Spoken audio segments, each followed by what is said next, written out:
ప్రేక్షకులకు నమస్కారం. నేను మీ డాక్టర్ పిఎస్ సాగర్.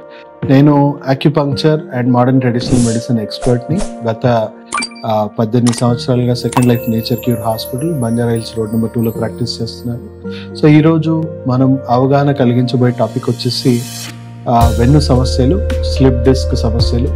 సో వెన్నుపూసకు సంబంధించిన అన్ని సమస్యల గురించి ఈరోజు వివరంగా ఎందుకు రావడానికి కారణాలు ఏంటి అండ్ దాని సమస్యకి వితౌట్ సర్జరీ ఉన్న పరిష్కారాలు ఏంటి అనేది మనం పూర్తిగా ఈ వీడియో చూస్తే పూర్తి అవగాహన అనేది వస్తుంది.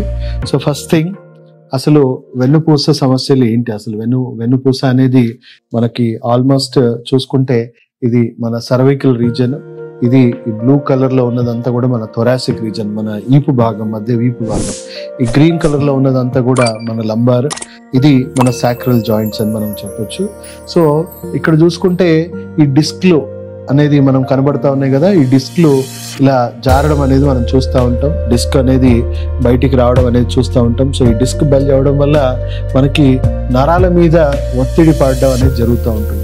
సో యూజువల్గా అసలు ఈ వెన్ను సమస్యలు ఎందుకు వస్తాయి, ఎన్ని రకాలు ఉంటాయి అనేది మనం చాలా క్లియర్గా డిస్కస్ చేద్దాం. ఫస్ట్ థింగ్, మెజారిటీ 70% జనాలు మినిమం మెడ నొప్పి, బ్యాక్ పెయిన్ అనేది చాలా సర్వసాధారణమైన విషయం. సో లేడీస్, జెంట్స్, ఈ మధ్య చిన్నపిల్లలకు కూడా ఈ సమస్యతో బాధపడుతూ ఉన్నారు. ఈ సమస్య రావడానికి కారణం ఏంటి? సో చాలా మంది చెప్పుకునేది ఏంటి, డెస్క్ టాప్ ఎక్కువసేపు నేను కంప్యూటర్ ముందు కూర్చుంటా ఉంటాను కాబట్టి నాకు మెడ నొప్పి వస్తూ ఉంటుంది, ఎక్కువసేపు డ్రైవింగ్ చేస్తూ ఉంటే నాకు నడుము నొప్పి వస్తూ ఉంది, సో ఎక్కువసేపు నేను వంట పని చేస్తూ ఉన్నా కాబట్టి నాకు ఈ సమస్య వస్తూ ఉంది అని చాలామంది చక్కగా చెప్తూ ఉంటారు. సో డెఫినెట్లీ ఆ సమస్యల వల్ల మీకు వస్తుంది, కానీ దానికంటే ముఖ్యమైన సమస్యలు ఏంటి, దాని మూల కారణాలు ఏంటి అని మనందరం అర్థం చేసుకోవాలి. సో ఇది ఏమి వైరస్, బ్యాక్టీరియా వల్ల వచ్చే డ్యామేజ్ కాదు.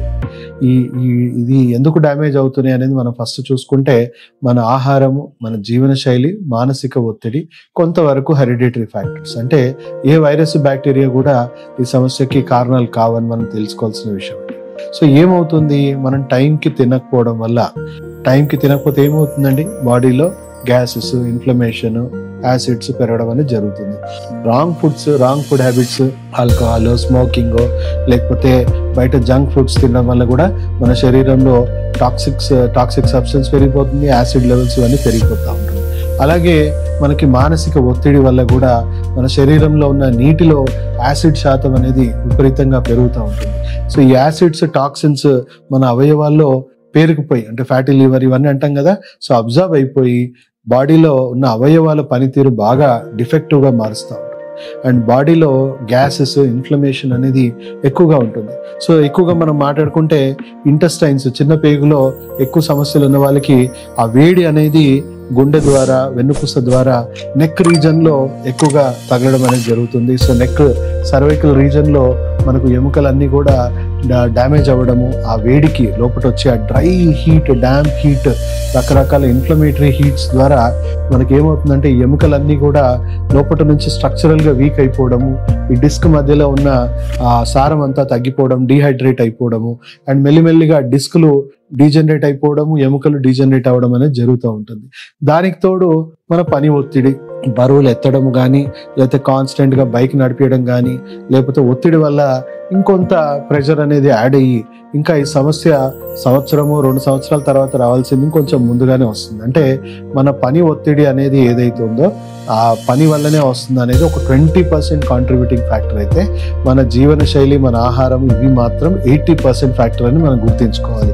అలాగే యూరినరీ బ్లాడర్లో మనం చూసుకుంటే ఈ డైట్ లైఫ్ స్టైల్ వల్ల మనకు మోషన్స్ ఫ్రీగా లేకపోవడము, ఇంటెస్టైన్స్లో చెడు బ్యాక్టీరియా పెరిగిపోవడము, మంచి బ్యాక్టీరియా తగ్గిపోవడము, సో కాన్స్టిపేషన్, ఆ ఓవర్ హీట్, లేదా కిడ్నీలో కొంచెం సమస్య, చిన్న ఫిల్టర్స్ డ్యామేజ్ అయిపోయి యూరిక్ యాసిడ్ పెరిగిపోవడం, వీటి వల్ల ఎముకల్లో మళ్ళీ అవన్నీ చేరుకొని లంబార్ రీజన్లో, అంటే మనకు లోవర్ బ్యాక్లో ఎక్కువగా సమస్యలు అనేవి వస్తూ ఉంటాయి. డిస్కులు డీజనరేట్ అవుతూ ఉంటాయి, మనకి మెల్లిమెల్లిగా డిస్కులు డీహైడ్రేట్ అయిపోవడం, డీజనరేట్ అయిపోవడం, ఎముకలు పాడైపోవడము, లోవర్ బ్యాక్ సంబంధించిన సమస్యలు. అండ్ ఇక్కడ చూసుకుంటే ఇక్కడ disc L4, L5, S5 S1 దగ్గర కాళ్ళకు సంబంధించిన నరాలు ఎక్కువగా ఒత్తిడికి గురవుతాయి కాబట్టి సియాటికా పెయిన్ అనేది వస్తూ ఉంటుంది.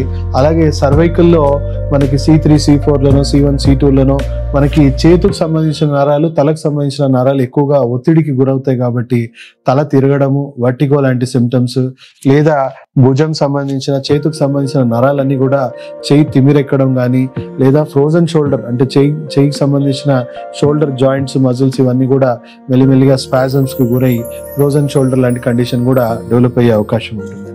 సో అలా వెన్నుపూసలో మధ్య భాగంలో కూడా ఈ గ్యాస్ట్రిక్ హీట్, కాన్స్టిపేషన్స్ ఇవన్నీ ఉండడం వల్ల కూడా ఇవన్నీ కూడా మనకి చుట్టూ వీపు భాగంలో మనకు క్రాంప్స్ రావడము, ఈ వెన్నుపూస మధ్య భాగంలో కూడా చాలా మందికి వస్తూ ఉంటాయి కానీ చాలా ఎక్కువ శాతం మనకి ఈ నెక్ అండ్ ఈ లంబార్ రీజన్, ఎందుకంటే ఇవే ఎక్కువగా ఫోల్డ్ అయ్యే రీజన్స్ కాబట్టి మనకి ఎక్కువ సమస్యలు ఇక్కడే వస్తూ ఉంటాయి.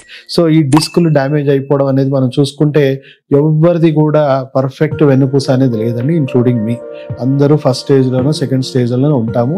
ఎప్పుడైతే తీవ్రంగా ఎక్కువగా స్ట్రెయిన్ అయ్యో, లేకపోతే బరువు పనిలో, లేకపోతే ఎక్కువగా మనం స్ట్రెయిన్ అయినప్పుడు మాత్రమే లైట్గా మనకి మెడ నొప్పో లేకపోతే నడు నొప్పి అనేది చూస్తూ ఉంటాం.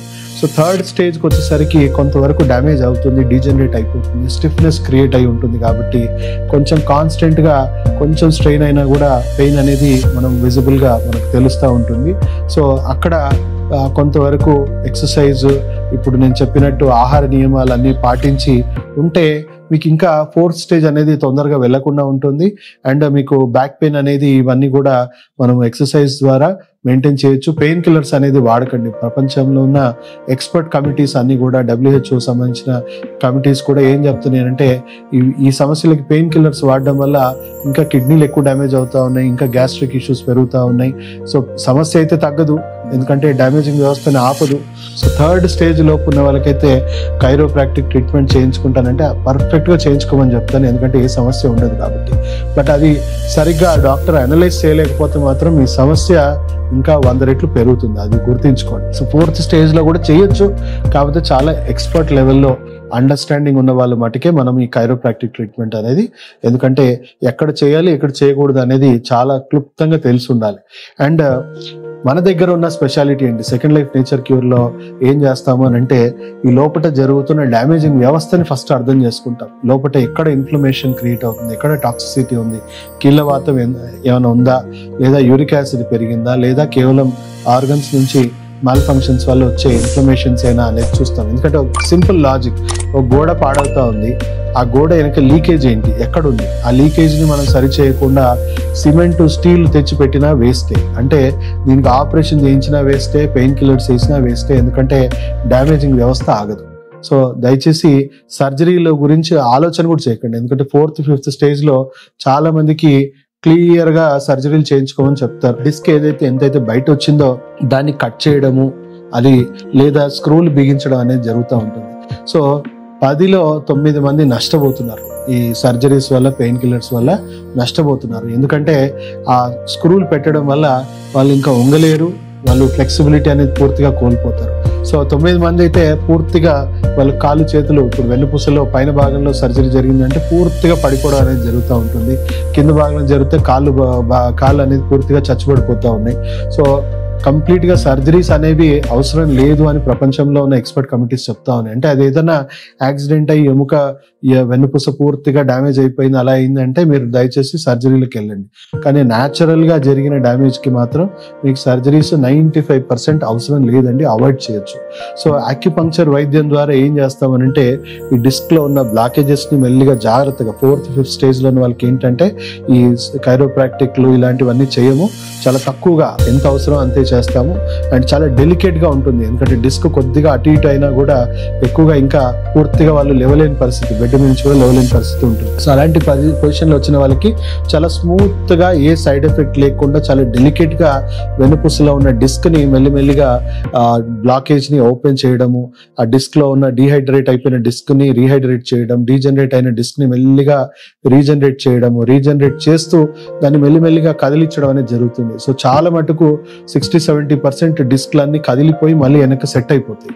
సో ఎవరికైతే కదలలేని డిస్క్ ఉందో, అంటే పూర్తిగా జామ్ అయిపోయిన డిస్క్ ఉందనుకోండి, ఇలా వాళ్ళకి ఏం చేస్తామనంటే ఆక్యుపంక్చర్ ట్రీట్మెంట్ ద్వారా దాన్ని మెల్లిమెల్లిగా స్టిమ్యులేట్ చేసి, వన్ సైడ్ స్టిమ్యులేట్ చేసి నరాలనే కొద్దిగా దాని నుంచి పక్కదారికి మళ్లించేలాగా వైద్యం ఇవ్వడం జరుగుతుంది. దాని ద్వారా ఏంటంటే నరం మీద ఒత్తిడి, డిస్క్ పూర్తిగా కదలలేకపోయినా నరం మీద ఉన్న ఒత్తిడి మాత్రమే మనము కదిలించడం వల్ల అట్లా కూడా వాళ్ళకి పూర్తిగా పెయిన్స్ అనేవి తగ్గిపోతాయి.